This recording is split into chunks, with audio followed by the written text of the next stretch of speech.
नमस्कार बच्चों।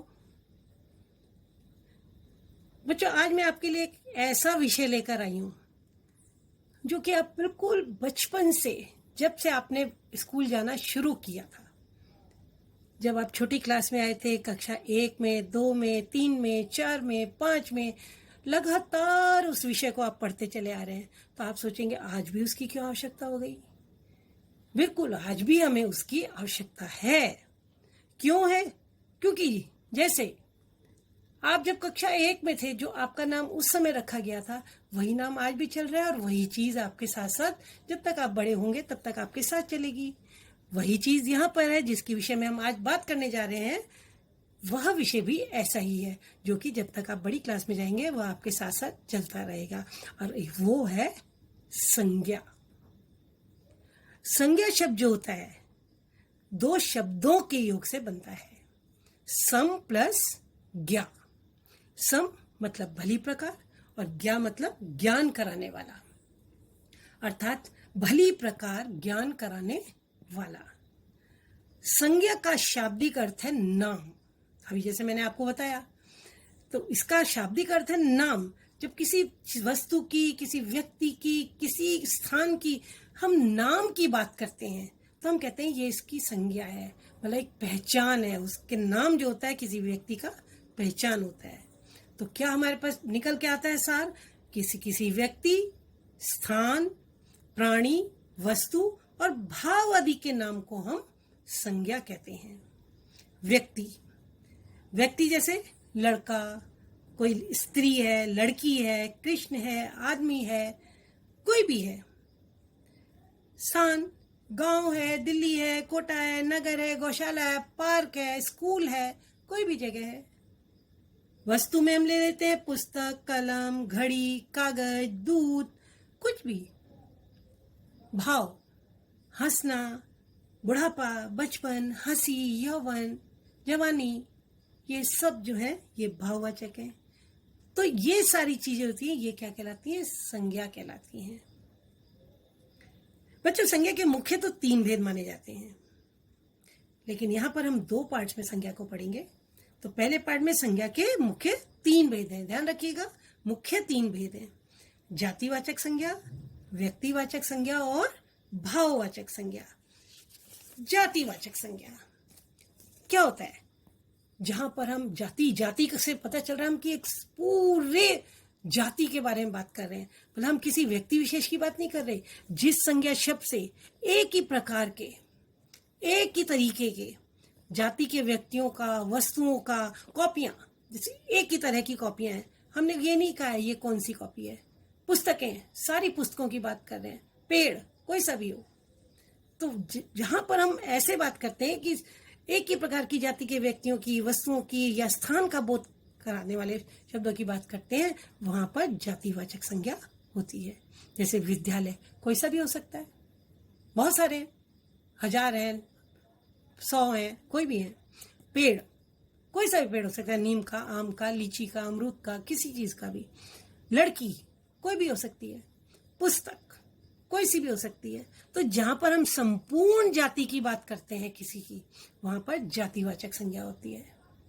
लेकिन इसके विपरीत जहां हम किसी व्यक्ति विशेष की बात करते हैं कि जवाहरलाल नेहरू ने ऐसा किया, इंदिरा गांधी ने ऐसा किया, कोटा में ऐसा होता है, तो हम व्यक्ति विशेष की बात कर रहे हैं।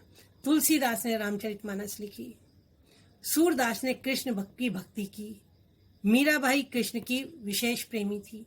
तो वहां पर जब हम व्यक्ति विशेष की बात कर रहे हैं, वहां पर व्यक्तिवाचक संज्ञा होती है। तो क्या होता है? जिन संज्ञा शब्दों से किसी व्यक्ति विशेष का, विशेष स्थान का, विशेष वस्तु आदि के नाम का पता चलता है, उन्हें हम व्यक्तिवाचक संज्ञा कहते हैं। जैसे हमने अभी उदाहरण बताया, वही गंगा पर्टिकुलर एक नदी का नाम है। तुलसीदास, मुंबई, एक ही शहर है मुंबई, ऐसे 10-20 मुंबई नहीं है। तो जहां पर पर्टिकुलर किसी का पता चल रहा है, वहां पर व्यक्तिवाचक संज्ञा होती है। भाववाचक संज्ञा, जिस संज्ञा शब्द से किसी व्यक्ति आदि के गुण दोषों का, उसके हाव भाव का, उसकी दशा का, स्थिति का, उसके व्यापार का, उनका पता चलता है। वो खुश है या दुखी है, उस बारे में पता चलता है।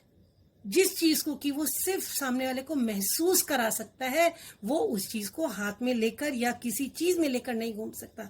वहां पर भाववाचक संज्ञा होती है। जिस सामने वाले के जिस भाव को हम महसूस कर सकते हैं कि अरे नहीं, इसके चेहरे से पता चल रहा है ये बहुत खुश है, नहीं इसकी आंखों से पता चल रहा है ये आज दुखी है, ये रोकर आया है। तो ये सब स्थितियां जो होती हैं वो उसके हाव भाव होते हैं। उन हाव भाव से जो कुछ हमें पता चलता है वह भाववाचक संज्ञाएं कहलाती हैं।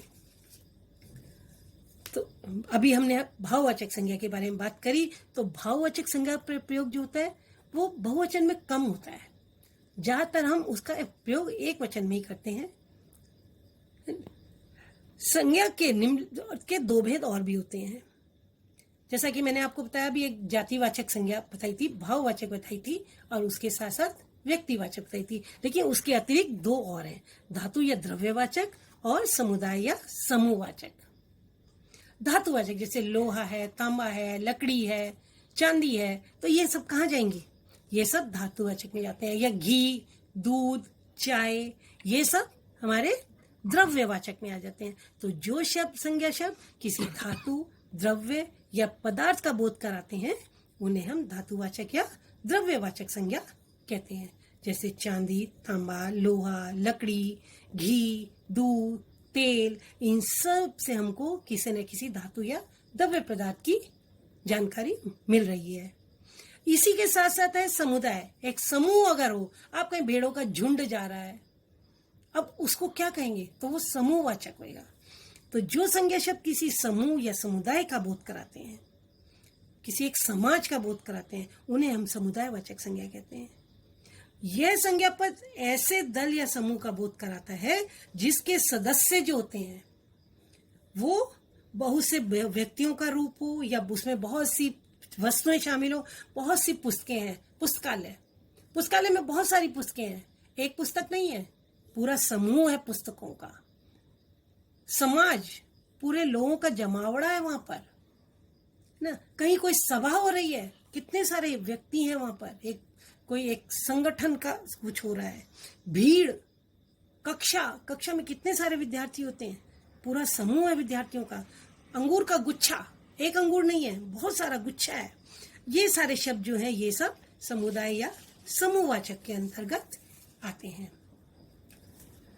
समुदायवाचक संज्ञा के जो सदस्य होते हैं वो सब एक ही जाति के होते हैं। मतलब पुस्तक है तो पुस्तकें ही होंगे, ऐसा नहीं हम कहेंगे कि यहाँ पुस्तक भी है, अंगूर भी है, सब लोग भी बैठे, ऐसे नहीं। एक ही समुदाय के लोग हैं, एक ही जाति के हैं। और अधिकतर इनका प्रयोग दोनों वचनों में किया जाता है, एक वचन में भी और बहुवचन में भी ना। पुस्तक, पुस्तकें, तो ऐसे द्रव्य पदार्थों का भी ना, क्योंकि नापतोल होता है तो इनका प्रयोग भी दोनों वचनों में किया जाता है। जैसे लकड़ी, लकड़ियां। द्रव्यवाचक और समुदायवाचक को हम लेकिन इन दोनों को हम जातिवाचक के अंतर्गत आते हैं। ये चीज हमेशा ध्यान रखिएगा, द्रव्यवाचक और समुदायवाचक ये दोनों किसके अंतर्गत आते हैं? जातिवाचक के अंतर्गत। हमने तीन भेद जो पढ़े थे, जातिवाचक, व्यक्तिवाचक और भाववाचक, तो लेकिन मुख्य वो तीन थे, लेकिन ये जो दो भेद हैं, द्रव्यवाचक और समुदायवाचक, ये जातिवाचक के अंतर्गत आते हैं। ये इनके भेद माने, जातिवाचक के भेद माने जाते हैं। तो अब विशेष हम क्या कहेंगे कि व्यक्तिवाचक संज्ञा का प्रयोग हमेशा एक वचन में किया जाता है। कोई व्यक्ति का नाम एक ही व्यक्ति का नाम होगा, एक ही स्थान का नाम होगा, वो 10-20 का नाम नहीं होगा। तो लेकिन पर जब व्यक्तिवाचक संज्ञा की थी, व्यक्ति विशेष का बोध ना करा के, मतलब पर्टिकुलर किसी व्यक्ति के लिए इस्तेमाल ना होकर उसके गुण और अवगुण, मतलब उसके अंदर गुण है या दोष है, अथवा उसके स्वभाव वाले व्यक्तियों का बोध कराए। अरे ये तो बहुत सारे, यहाँ पर तो रावण पैदा हो गए हैं। अब रावण तो एक व्यक्ति है, व्यक्तिवाचक संज्ञा, लेकिन मतलब रावण के अंदर जो दोष थे वो हमने बहुत सारे व्यक्तियों के अंदर दिखा दिए कि ये इन सब व्यक्तियों के अंदर वो रावण वाला दोष पैदा हो गया है। तो उसका प्रयोग जातिवाचक संज्ञा के रूप में और बहुवचन में हम करने लगते हैं। जैसे जयचंद कन्नौज का देशद्रोही राजा था। अब जयचंद जो है ये एक राजा का नाम है और कन्नौज जो है ये एक स्थान का नाम है। तो जयचंद जो था ये कन्नौज राज्य का राजा था, लेकिन इसने अपने देश के साथ देशद्रोह किया था।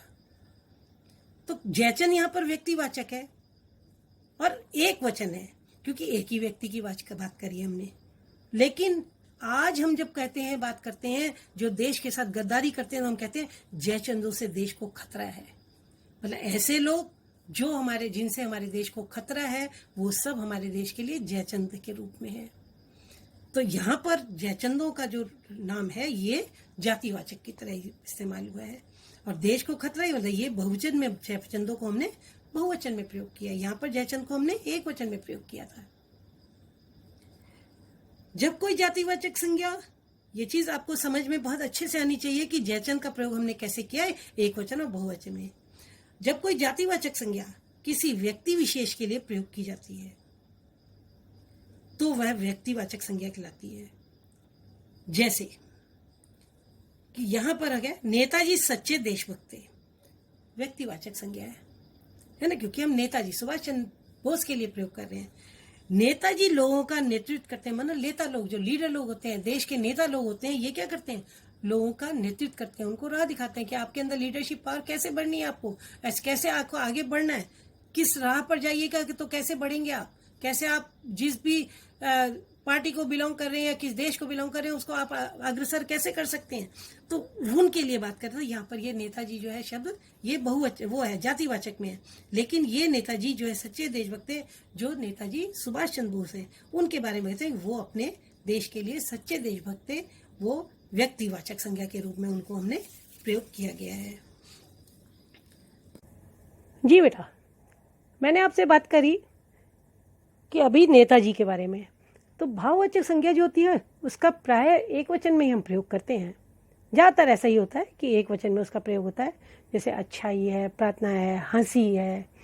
तो परंतु कहीं कहीं इनका बहुवचन के रूप में भी प्रयोग देखने को मिलता है, जैसे कि जीवन में अच्छाई का रास्ता अपनाओ। अच्छाई का रास्ता अपनाओ, अच्छाई को हमने एक वचन में प्रयोग किया कि आप उसका रास्ता अपनाएंगे, एक ही रास्ते को, सत्य का रास्ता अपनाते जाएंगे तो आगे बढ़ते जाएंगे। लेकिन यहाँ जहाँ हम बहुवचन में करते हैं इसी भाववाचक संज्ञा को प्रयोग, तो हम कहते हैं अच्छाइयाँ जो होती हैं, बहुत सारी अच्छाइयाँ जो होती हैं मनुष्य को बड़ा बनाती हैं, उसको महान बना देती हैं।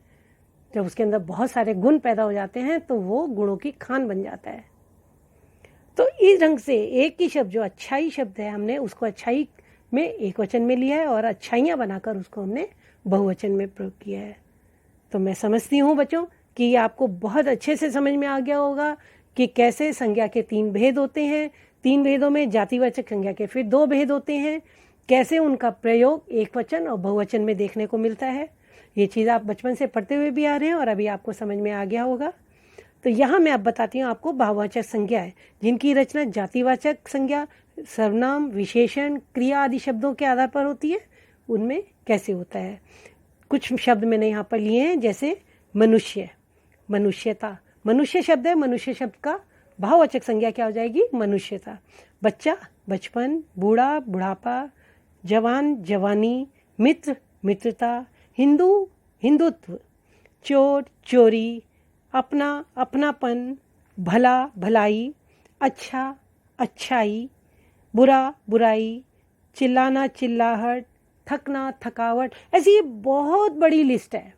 अगर आप देखें, अपनी बुक खोलेंगे तो बुक के अंदर आपको ये बहुत बड़ी लिस्ट मिलेगी, जिसको आप एक सरसरी निगाह डाल सकते हैं। तो आपको मालूम चलेगा कि कैसे शब्द से कैसे भाववाचक संज्ञा को में उस शब्द को परिवर्तित किया जा सकता है।